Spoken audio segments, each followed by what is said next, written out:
Very good evening all of you. दरोगा junction के इस प्लेटफॉर्म पे आप सभी का स्वागत है। मैं सौम्या, जैसा कि आपको पता है कि मैं सौम्या आपको यहाँ पे पॉलिटी पढ़ा रही हूँ और हम लोगों ने काफ़ी सारी चीज़ों को पहले पढ़ लिया है। ठीक है, इसके पहले हम लोगों ने क्या पढ़ा था, जो हमारा पिछला लेक्चर था उसमें हम लोगों ने पढ़ा था 1919 का अधिनियम। और क्या पढ़ा था, तो हम लोगों ने पढ़ा था साइमन कमीशन। क्या पढ़ा था हम लोग ने, साइमन कमीशन पढ़ा था। ठीक है, तो थोड़ा सा साइमन कमीशन हम आपको रिवीजन करा देते हैं, उसके बाद हम चलेंगे 1935 के एक्ट के बारे में। ठीक है, 1935 के एक्ट, यानी कि हम क्या करते हैं, हम स्वतंत्रता से के सफ़र में बहुत आगे बढ़ चुके हैं। ठीक है, आज हम लोग देखेंगे साइमन कमीशन का थोड़ा रिवीजन देखेंगे, उसके बाद हम लोग 1935 का एक्ट पढ़ेंगे। ठीक है, 1919 में जो सारी चीज़ें हुई थी, उसके बाद क्या हुआ, ब्रिटिश सरकार ने क्या किया, ब्रिटिश सरकार ने भारत में साइमन कमीशन भेजा। क्या भेजा, ब्रिटिश सरकार ने भारत में साइमन कमीशन भेजा। और साइमन कमीशन किसके द्वारा आया था, सर जॉन साइमन के द्वारा। साइमन कमीशन ब्रिटिश सरकार ने कब भेजा, तो साइमन कमीशन ब्रिटिश सरकार ने 1927 में क्या किया, नियुक्त किया। क्या किया, 1927 में साइमन कमीशन नियुक्त किया। और 1928 में, कब, 1928 में क्या हुआ, साइमन कमीशन भारत आया। कौन आया भारत, साइमन कमीशन। ठीक है, कौन लेकर आया था, तो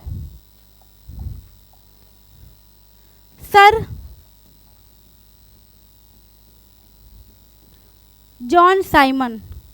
कौन लेकर आया था, सर जॉन साइमन। ठीक है, 1927 में क्या हुआ, हमारा साइमन कमीशन नियुक्त हुआ ब्रिटिश सरकार द्वारा। और 1928 में ये भारत आया। कौन लेकर आया था भारत इसे, तो भारत इसे लेकर आए थे सर जॉन साइमन, इसे भारत लेकर आए गए थे। ठीक है, इसमें कितने सदस्य थे, तो मैंने पिछले लेक्चर में बताया था, इसमें कुल 7 सदस्य थे, लेकिन इसमें भारत के एक भी सदस्य नहीं थे। कितने सदस्य थे इसमें दोस्तों, तो इसमें कुल साइमन कमीशन में ब्रिटिश सरकार के 7 सदस्य थे, लेकिन भारत सरकार के एक भी सदस्य, यानी भारत सरकार नहीं, सॉरी, भारत के एक भी सदस्य साइमन कमीशन में शामिल नहीं थे। जिसको देखकर क्या हुआ, भारतीयों का गुस्सा फूट पड़ा। क्या हुआ, भारतीयों का गुस्सा फूट पड़ा और भारतीयों ने क्या किया, इसका विरोध किया। क्या किया, इस साइमन कमीशन का भारतीयों ने क्या किया बच्चों, तो भारतीयों ने इस साइमन कमीशन का विरोध किया और इसका बहिष्कार कर दिया। क्या किया, और नारा लगाया कि साइमन कमीशन वापस जाओ। क्या नारा लगाया भारतीयों ने, साइमन कमीशन वापस जाओ का नारा लगाओ, यानी साइमन कमीशन गो बैक। ठीक है, और क्या किया, तो और क्या, काला झंडा दिखाया गया। साइमन कमीशन को क्या दिखाया गया, काला झंडा, जिसके तहत क्या हुआ, साइमन कमीशन परेशान होकर क्या हुआ, भारतीयों पर क्या हुआ, लाठी चार्ज करवाया। क्या किया, लाठी चार्ज करवाया, जिसके तहत क्या हुआ, भारत के सम्मानित नेताओं में से लाला लाजपत राय,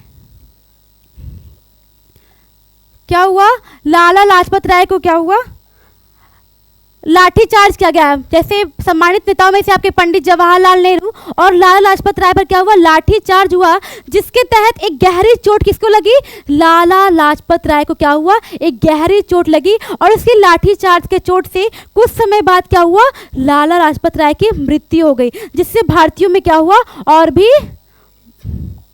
भी क्या हुआ, विरोध बढ़ गया, और भी क्या हुआ, गुस्सा भड़क गया। ठीक है, तो ये सारी चीज़ें क्या हुआ था बच्चों, हम लोगों ने क्या, जो हमारा प्रीवियस लेक्चर उसमें क्या हुआ, हम लोग पढ़ चुके हैं। ठीक है, आज हम लोगों को क्या पढ़ना है, आज हम लोग पढ़ेंगे 1935 का अधिनियम पढ़ेंगे। क्या पढ़ेंगे आज हम लोग पढ़ेंगे 1935 का अधिनियम। याद रखिए, ये जो अधिनियम हम पढ़ने जा रहे हैं 1935 का अधिनियम, ये बहुत ही इम्पॉर्टेंट अधिनियम है। क्या है, बहुत ही इम्पॉर्टेंट अधिनियम है। ठीक है,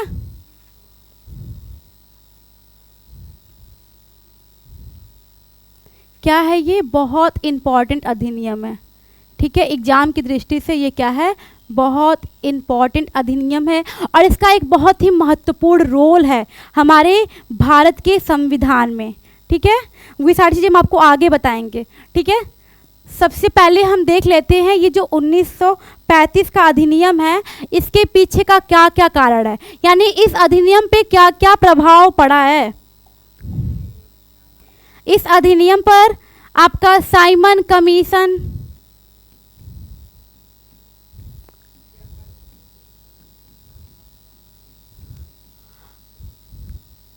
लाहौर अधिवेशन,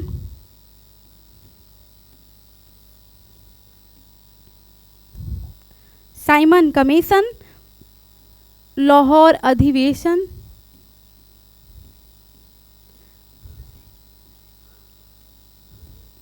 रॉलेट एक्ट,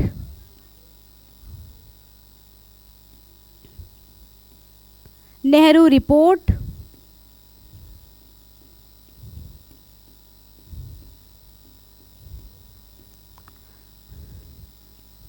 जिन्ना द्वारा 14 सूत्रों का मांग,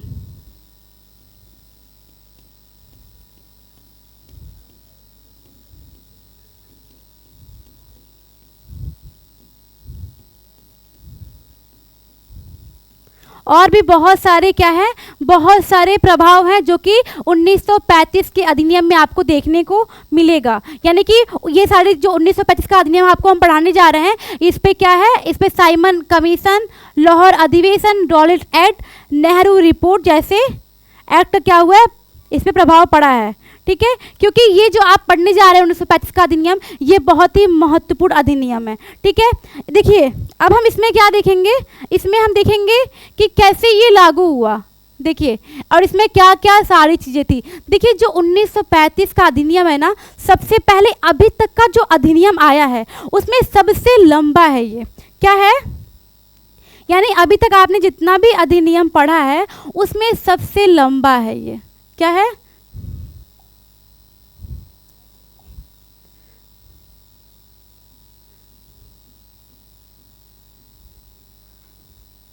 सबसे लंबा अधिनियम कौन सा है, 1935 का अधिनियम। क्योंकि इसमें क्या था, इसमें आपका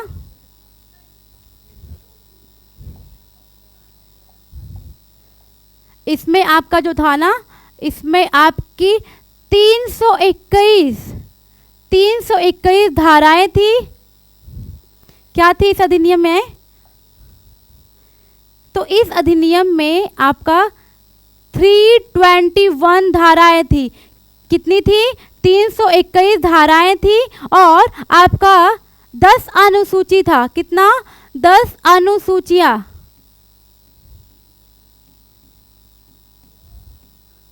और 14 भाग था। क्या था, 14 भाग। अभी तक क्या जो भी एक्ट मैंने आपको पढ़ाया, आपने नोटिस किया होगा, तो आपने देखा होगा कि ये सारी चीज़ें उसमें नहीं इंक्लूड थी। ये 1935 का एकमात्र अधिनियम है जिसमें क्या था, जो इतना लंबा था, क्योंकि इसमें क्या था, इसमें 321 धारा, 10 अनुसूचियां और 14 भाग था। ठीक है,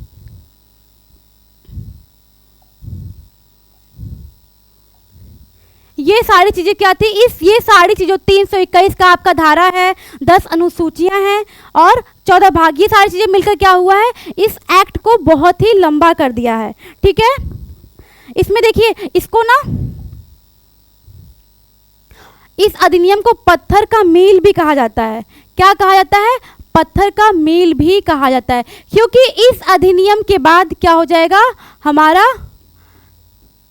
क्या हो जाएगा, भारतीय बहुत करीब पहुंच जाएंगे, किसके, स्वतंत्रता के बहुत करीब पहुंच जाएंगे इस अधिनियम के बाद। इसे पत्थर का मील भी कहा जाता है, क्योंकि इसी अधिनियम के बाद क्या हो जाएगा, भारतीयों का स्वशासन मिल जाएगा। ठीक है,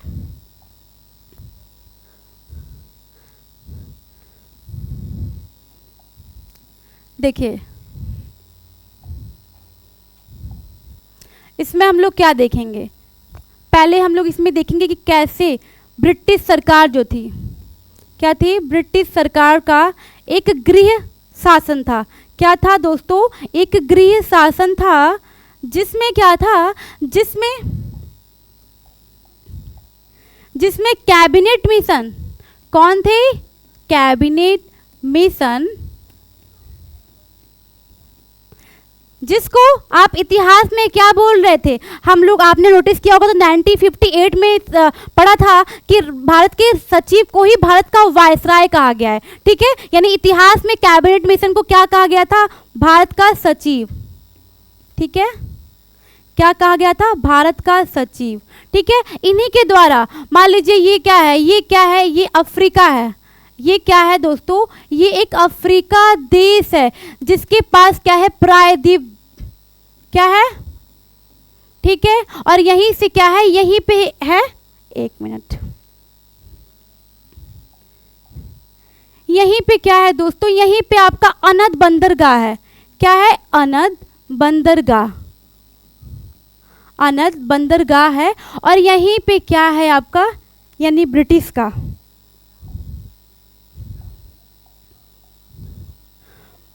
बर्मा, बर्मा प्रांत है। क्या है, बर्मा प्रांत, बर्मा प्रांत को ही वर्तमान में म्यांमार कहा जाता है। बर्मा, मैं यहाँ पे लिख देती हूँ जिससे आप लोगों को इजी हो समझने में। ठीक है, बर्मा प्रांत को ही क्या बोला जाता है बच्चों, वर्तमान में क्या बोला जाता है, बर्मा प्रांत को ही वर्तमान में आप म्यांमार बोलते हैं। क्या बोलते हैं, म्यांमार बोलते हैं। देखिए इसमें क्या हुआ था, किस तरीके से ये जो आपका अफ्रीका देश है, यहाँ से प्रायद्वीप था और यहाँ पे क्या था, आपका अनद बंदरगाह था। ठीक है, अनद बंदरगाह और जो भारत था, इन लोगों का काफ़ी दूर था। ठीक है, अनद बंदरगाह और बर्मा का जो प्रांत है, ये दोनों क्या थे, काफ़ी एक दूसरे से दूर थे, लेकिन फिर भी इस पे शासन कौन कर रहा था, तो इस पे शासन कौन कर रहा था, इस पे शासन कौन कर रहा था, तो इस पे शासन कर रहे थे भारत के सचिव। कौन कर रहे थे, इंडिया के सेक्रेटरी, यानी भारत की सचिव इन सब पे शासन कर रहे थे। ठीक है, कौन कर रहा था, भारत के सचिव, किस पे, बर्मा प्रांत पे भी और आपके अनद बंदरगाह पे भी। कैसे कर रहे थे, देखिए ये जो आपका अनद बंदरगाह, ये बर्मा प्रांत है ना, इसे ब्रिटिश का प्रांत कहा जाता है, यानी ब्रिटिश क्या है, इसको अपना प्रांत मानती है। पहले क्या कर रही थी, इन दोनों पर, यानी अनद बंदरगाह और बर्मा पे क्या करती, भारत सचिव का ही शासन था। लेकिन उसके बाद क्या हुआ, उसके बाद कुछ समय बाद क्या हुआ कि बर्मा प्रांत का जो शासन है और अनद का, इनका जो, सॉरी, ब्रिटिश भारत, इनका जो शासन है वो क्या हुआ, अलग कर दिया गया। क्या कर दिया गया, अलग कर दिया गया। यानी कि अभी तक जो ब्रिटिश थी वो भारत में बैठ के क्या कर रही थी, अभी तक जो ब्रिटिश थी वो भारत में बैठकर क्या कर रही थी, बर्मा प्रांत पे शासन कर रही थी। लेकिन अब जाकर क्या हुआ, ये ब्रिटिश जाकर, मतलब अभी तक क्या कर रही थी, भारत में बैठकर, ब्रिटिश क्या थी, भारत में, यानी मैंने पढ़ा है ना यहाँ पे, ब्रिटिश गृह शासन कहाँ पे था उसका, ठीक है, भारत। ठीक है, अभी तक क्या कर रही थी ब्रिटिश, अभी तक ब्रिटिश कर रही थी शासन भारत से, कहाँ पे, बर्मा प्रांत पे। लेकिन अब क्या था, अब अलग कर दिया और ब्रिटिश क्या कर रही है, अब ब्रिटिश अपने देश, यानी कि अपने देश, यानी ब्रिटिश से क्या कर रही है, शासन कर रही है। क्या कर रही है, ब्रिटिश से ही शासन कर रही है। कहाँ कहाँ कर रही है, बर्मा प्रांत पे। यानी कि बाद में इन सबका नाम बदलकर क्या कर दिया गया था, भारत और अनद का बर्मा प्रांत। ठीक है, एनीवेज, तो देखा किस तरीके से ब्रिटिश ने पहले बर्मा प्रांत और भारत पर शासन कर रही थी भारत में बैठकर, फिर क्या हुआ, इनको अलग करके क्या हुआ, ब्रिटिश का कहाँ शासन कर रही थी, बर्मा प्रांत में शासन कर रही थी। कहाँ से, ब्रिटिश से ही बैठ के शासन कर रही थी। ठीक है, उसके बाद हम लोग क्या देखेंगे, उसके बाद हम लोग देखेंगे किस तरीके से इनको अलग कर दिया गया। किसको, क्या हुआ, किस तरीके से,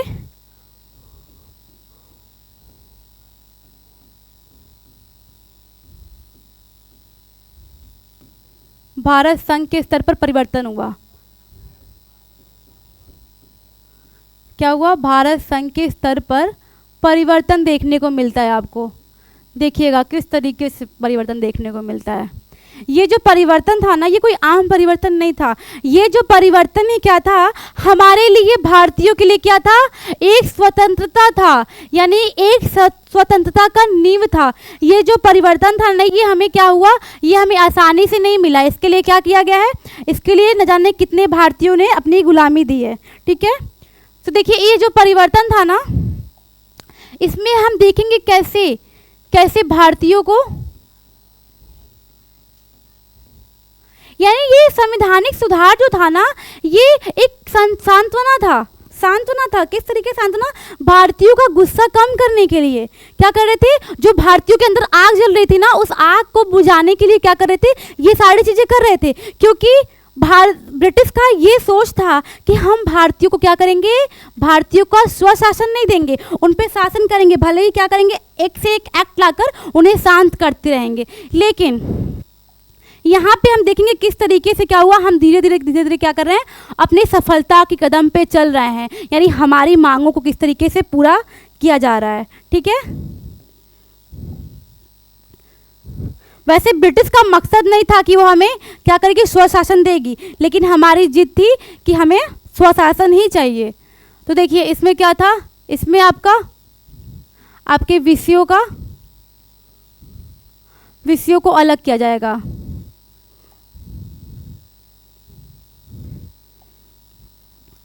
आपके विषयों को अलग किया जाएगा। ठीक है, प्लस क्या किया जाएगा, मताधिकार को बढ़ाया जाएगा। क्या किया जाएगा, मताधिकार को बढ़ाया जाएगा।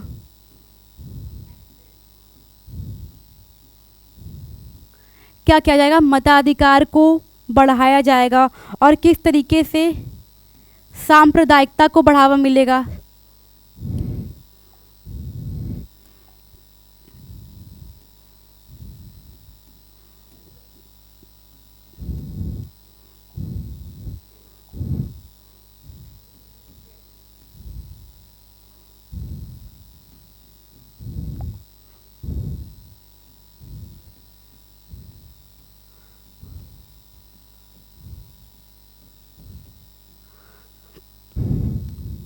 निम्न वर्ग को आरक्षण मिलेगा।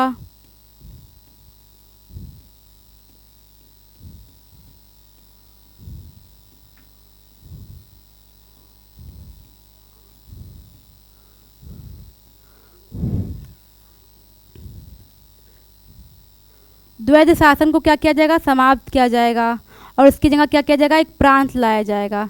ठीक है, जिसको हम आपको आगे पढ़ाएंगे। प्रांत में परिवर्तन। ठीक है,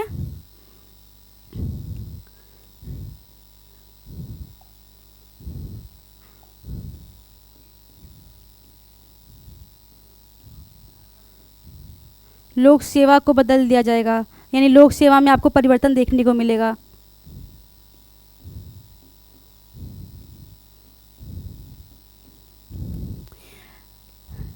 इस एक्ट के तहत आपको क्या क्या, आपको बहुत सारी चीज़ें क्या होगा देखने को मिलेगा। प्लस आपको क्या किया जाएगा, आपको निर्वाचन मंडल किया जाएगा, यानी निर्वाचन मंडल का भी,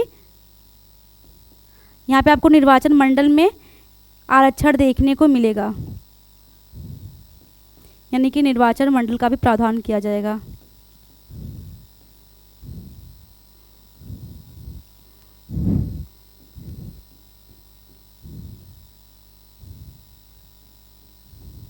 ठीक है, सो ये सारे जो एक्ट है ना, आपको किसमें 1935 के अधिनियम में देखने को मिलेंगे कि किस तरीके से आपके विषयों को अलग किया जाएगा। क्या किया जाएगा, आपके विषयों को अलग किया जाएगा, यानी क्या किया जाएगा, आपके विषयों का विभाजन किया जाएगा।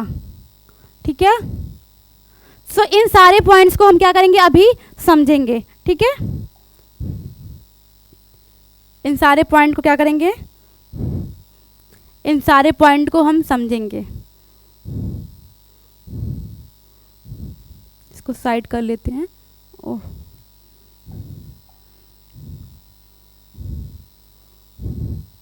साइड कैसे होगा,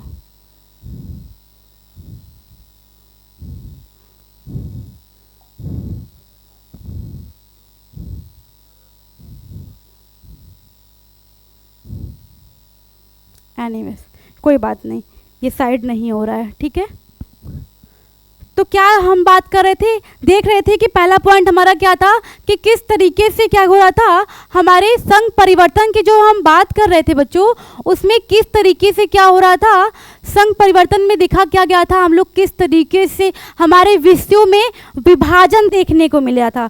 यानी कि विषयों में क्या हुआ था, विभाजन देखने को मिला था। यानी कि क्या हुआ था, विषयों में किस तरीके से विभाजन देखने को मिला था, ठीक है। ये था आपका संघ सूची। पहले तो हम आपको अच्छे से देख लेते हैं इसमें क्या क्या है। देखिए इसमें क्या था आपका, इसमें आपका था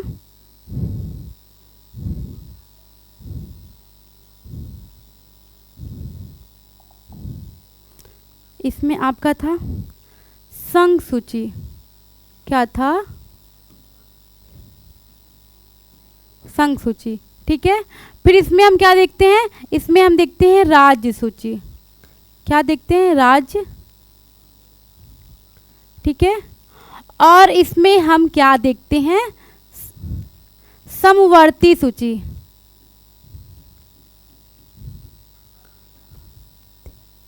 सूची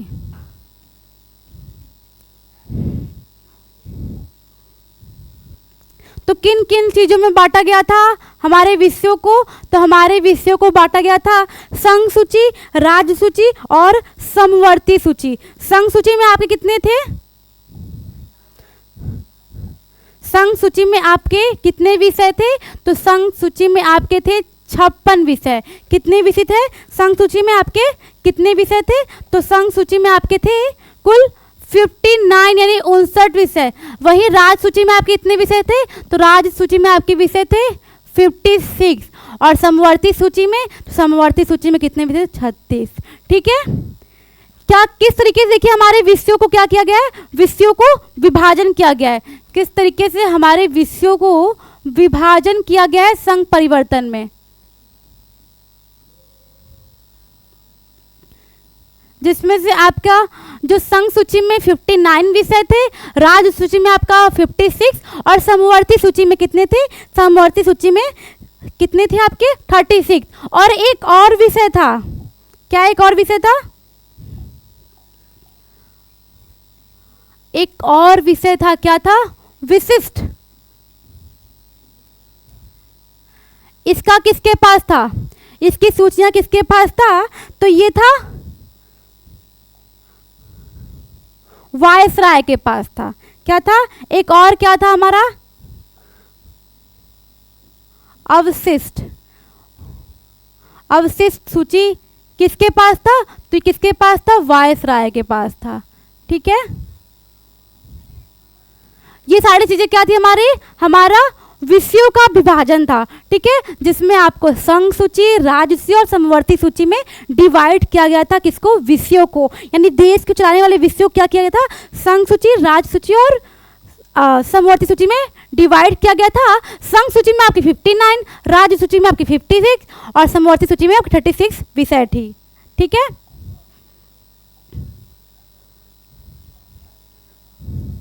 देखिए अब हम क्या देखेंगे, हमारा दूसरा पॉइंट क्या था, दूसरा पॉइंट हमारा था मताधिकार। क्या था, मताधिकार। देखिए जो मताधिकार था ना, अभी तक हम देख रहे थे जो मत का अधिकार था यानी वोट देने का अधिकार था, वो था कुछ विशेष वर्गों के पास। क्या था, कुछ विशेष वर्गों के पास था, जो क्या कर रहे थे, जो टैक्स वगैरह दे रहे थे। क्या कर रहे थे, जो टैक्स वगैरह दे रहे थे, या फिर कुछ शिक्षित वर्गों के पास ही बस था।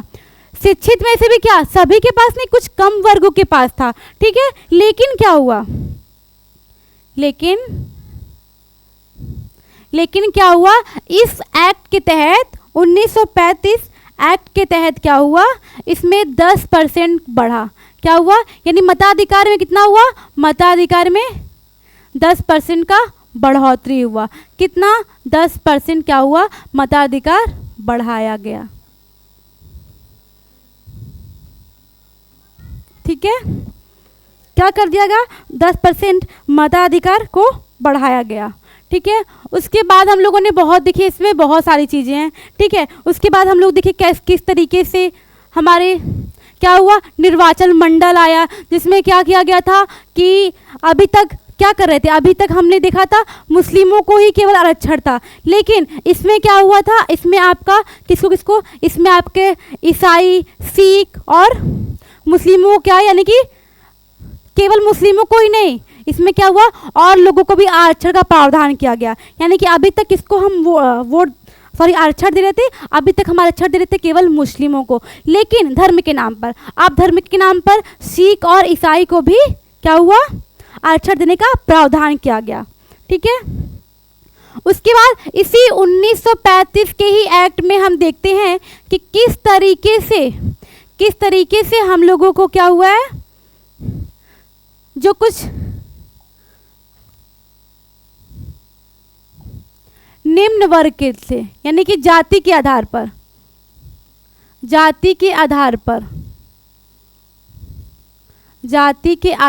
क्या हुआ, आरक्षण मिला, क्या हुआ, जाति के आधार पर आरक्षण मिला, ठीक है। इसके पीछे हमारे ग्रेट मैन जो B.R. अम्बेडकर हैं, बाबा साहेब भीमराव, उनके द्वारा क्या हुआ, ये क्या हुआ था, ये गोलमेज सम्मेलन में क्या हुआ था, इसका आवेदन किया गया था, ठीक है। जिसके तहत क्या हुआ, 1935 के अधिनियम में हमें देखने को मिलता है कि इस तरह जाति के नाम पर भी आरक्षण देखने को मिलता है, ठीक है।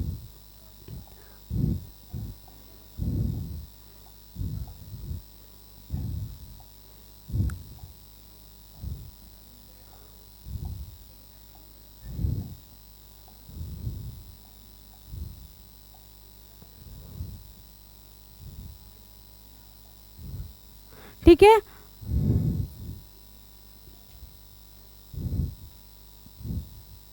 ठीक है। उसके बाद हम लोग देखते हैं क्या, संघीय विधानमंडल के आधार पर क्या हुआ, संघीय विधानमंडल के आधार पर भी क्या है, हमें आरक्षण देखने को मिलता है। इसमें क्या हुआ, इसमें एक निम्न सदन बनाया गया और एक उच्च सदन, इसी के द्वारा क्या हुआ बच्चों, इसी के द्वारा आपका लोकसभा और राज्यसभा का भी निर्माण होता है, लोकसभा और राज्यसभा का भी निर्माण होता है, ठीक है। तो ये सारी चीज़ें क्या हुआ था, हमको 1935 के एक्ट में देखने को मिलता है, ठीक है, ठीक है। तो और भी हम लोगों ने क्या देखा था कि किस तरीके से सांप्रदायिकता लाया गया था, यानी सांप्रदायिकता का बढ़ावा भी इसमें हुआ था। देखिए हर एक्ट में आप देखेंगे लगभग तो आपको सांप्रदायिकता देखने को मिलेगा। सांप्रदायिकता का मतलब ही क्या होता है, विभाजन, क्या होता है, विभाजन। यानी कि ये सांप्रदायिकता हर एक्ट में कुछ अच्छी चीज़ें तो आ रही थी, लेकिन साथ में क्या आ रही थी, साथ में आपको सांप्रदायिकता देखने को भी मिल रहा था। क्या देखने को मिल रहा था, साथ में आपको सांप्रदायिकता देखने को मिल रहा था, जो कि एक विभाजन था। किसमें था विभाजन, हिंदू और अन्य धर्म में। इनफैक्ट अभी तक केवल मुस्लिमों को क्या कर रहे थे, आरक्षण दे रहे थे हम लोग, ठीक है, मुस्लिमों को आरक्षण दे रहे थे, लेकिन अब क्या कर रहे हैं हम, सिख और ईसाई को भी आरक्षण दे रहे हैं। यानी क्या कर रहे हैं हम, ब्रिटिश का क्या था, ये विचार था कि क्या करेंगे हम, भारतीयों में आपस में क्या करेंगे, मतभेद हो जाएगा, तो हमें क्या हो जाएगा, हमें अपने शासन चलाने में क्या हो जाएगा, आसानी मिल जाएगा। यानी कि जो भारतीयों का है डिमांड है वो क्या होगा, हम पूरा नहीं करेंगे, क्योंकि उनका स्टार्टिंग से ही क्या ये विचार था कि शासन तो हम ही करेंगे भारत पर। लेकिन कुछ एक्ट के बाद क्या हुआ, जब भारतीय अवेयर हो गए और कुछ क्या बुद्धिजीवी आ गए, तो उन्होंने क्या किया, स्वशासन का मांग किया। क्या किया, स्वशासन का मांग किया, जिसके बाद हमारे कई तरह के एक्ट आने लगे, ठीक है। ये 1935 का जो एक्ट है ये सबसे लंबा एक्ट है, ठीक है। इसी के बाद हम 1947 का एक्ट देखेंगे, जिसमें हम देखेंगे कि हमें क्या है, हमें हमारे मांगों को क्या हुआ, पूरा किया गया। क्या हुआ, हमारे मांगों को पूरा किया गया, ठीक है। सो ये सारी चीज़ें हम लोग क्या है, अब देखिए इसमें क्या है, इसमें एक और चीज़ हम आपको पढ़ा दे रहे हैं, जो हमारा प्रांतीय था, प्रांतीय संघ में भी हम आपको बताए थे, प्रांतीय संघ में भी हमें क्या हुआ, परिवर्तन देखने को मिला था इसी एक्ट में, ठीक है। इसी एक्ट में क्या हुआ, हमें प्रांतीय संघ में परिवर्तन देखने को मिला, जिसमें क्या हुआ, पहले तो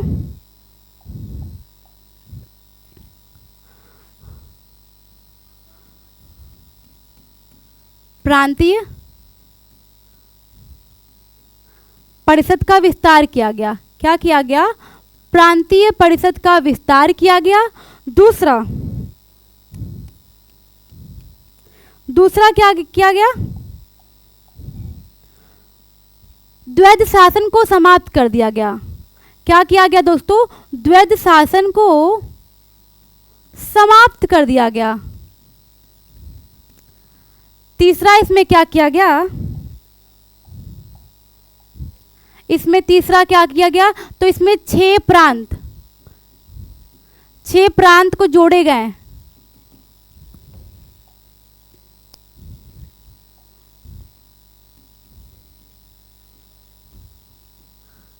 जो कि आपके कौन कौन से थे, 11 राज्यों में से आपके 6 प्रांत जो थे वो कौन कौन से थे, प्रांत और राज्य एक ही होता है, ठीक है।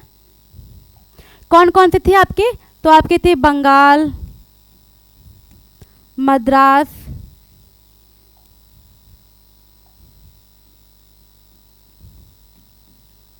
उड़ीसा, मुंबई, आसाम और संयुक्त प्रांत। 11 राज्यों जो बनाया गया था उसमें से क्या हुआ, 6 प्रांतों को इसमें जोड़ा गया था, ठीक है। सो ये सारी चीज़ें की थी आपके 1935 अधिनियम में देखने को मिला था। और इसमें एक और चीज़ जो सबसे महत्वपूर्ण है, इसमें 1935 के सबसे महत्वपूर्ण क्या था, इसमें क्या हुआ, यानी कर के लिए क्या हुआ,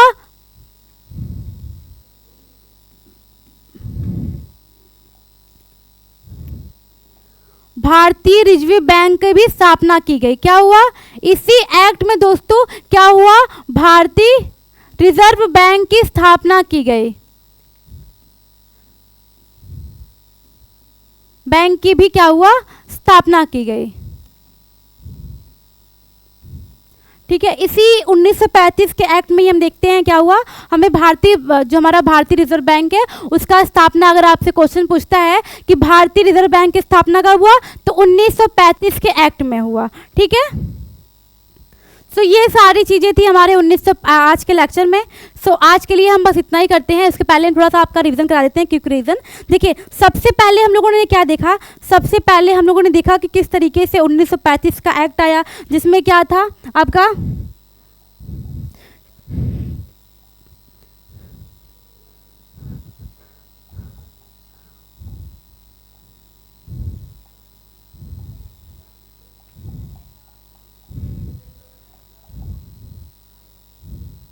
देखिए किस तरीके से आपका क्या हुआ, भारतीय 1935 का जब एक्ट आया था उस पर क्या क्या इम्पैक्ट पड़े थे, तो उस पर साइमन कमीशन जो मैंने आपको पढ़ा लिया है, रॉलेट एक्ट और आपका बंगाल का विभाजन, वो सारा जितना भी हम आपको एक्ट पढ़ाए हैं ना, वो सारा का कारण क्या था, उन सारे एक्ट का जो प्रभाव था 1935 के एक्ट पे पड़ा था। किस पे, 1935 के एक्ट पे पड़ा था, ठीक है। उसके बाद क्या हुआ, 1935 का जो एक्ट आया उसमें ही हम देखते हैं कि किस तरीके से हमें मत देने का अधिकार में हमारा बढ़ोतरी हुआ, यानी उसकी संख्या में बढ़ाया गया, किस तरीके से हमारे विषयों का विभाजन किया गया और संघ सूची, राज्य सूची और समवर्ती सूची बनाया गया। और संघ सूची में आपके कितने थे विषय, 59, राज्य सूची में आपके 56 विषय थे और समवर्ती में आपके 36 विषय थे, ठीक है। और किस तरीके से सांप्रदायिकता का बढ़ावा हुआ, यानी कि अब तक क्या मुस्लिमों को मिल रहा था, लेकिन अब क्या सिख, ईसाई और एंग्लो इंडियन को भी आरक्षण मिलेगा। किस तरीके से, हाँ एक चीज़ और, यूपीएसआई जो था ना, इसी एक्ट में क्या किया गया था, जो लोकायुक्त को ही क्या किया जाएगा, यूपीएसआई का नाम दिया गया, ठीक है। इसी एक्ट में क्या हुआ, इसी एक्ट में इसी एक्ट में क्या हुआ, सांप्रदायिकता जो मैंने आपको बढ़ाया, किसी एक्ट में आपके सांप्रदायिकता को बढ़ावा मिला, जिसमें क्या हुआ कि आपके भारत को और भी कमज़ोर किया गया। लेकिन जितना ब्रिटिश सरकार कमज़ोर करना चाहती, हमारा जो भारत है वो उतना ही क्या हो रहा था, उतना ही अपने आप को मजबूत कर रहा था और उतना ही जिद कर रहा था कि हमें क्या चाहिए, हमें स्वशासन चाहिए। क्या चाहिए? स्वशासन।